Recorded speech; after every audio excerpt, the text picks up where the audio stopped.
Mahigit isang taon bagong eleksyon 2016, ilang pangalan na ang maugong na tatakbo sa pagka-presidente at vice-presidente. Lumulutang ngayon ang posibilidad na mag-tandem sina Senators Grace Poe at Chis Escudero.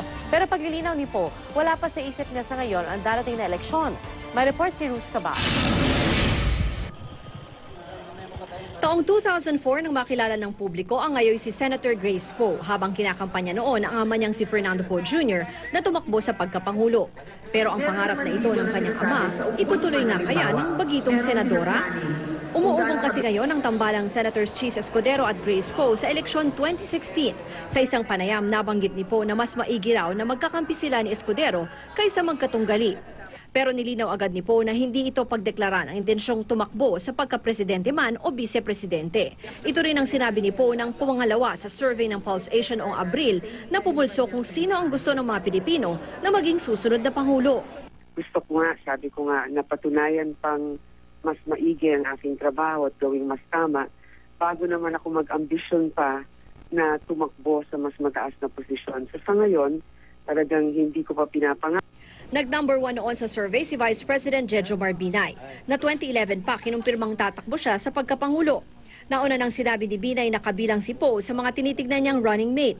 Naging matunog din ang posibleng tambalang Binay at Batangas Governor Vilma Santos. Si Governor Vilma kinoconsider, it ain't over kung sino magiging Vice President hanggang sa hindi pa namin dinideclare. Pero ang baybahay ni Governor V na si Senator Ralph Recto pinabulaan ng may namumuong Binay V tandem. Walang plano si Vilma na tumakbo sa 2016 na alam ko. Nakabisita si VP Binay sa Batangas para pag-usapan yung housing concerns ng probinsya at ng mga munisipyo. Pero kung sakaling matuloy ang Poe Escudero tandem, sino naman kaya kina Poe at Binay ang susuportahan ng mga estrada na kilalang malapit sa pamilya Poe? Malayo pa naman yan, pero siyempre will be mahirap talaga minsan. No? Of course, we will be torn again.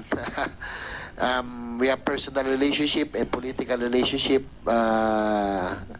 that we would be considering. Tumanggi ring magkomento ukol dito si Rehab Czar Secretary Ping Lacson na kabilang sa mga pangalang lumulutang na posibleng tumakbo. Hindi ako nag-iisip. I'm so focused on Yolanda Cara, to tell you honestly. I'm tired of government. Yun ang feeling ko right now.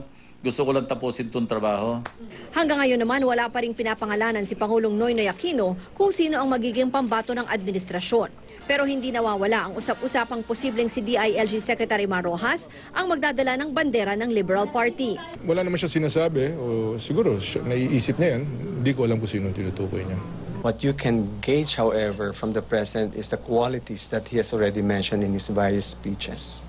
But in respect of identifying a specific individual, we are not there yet.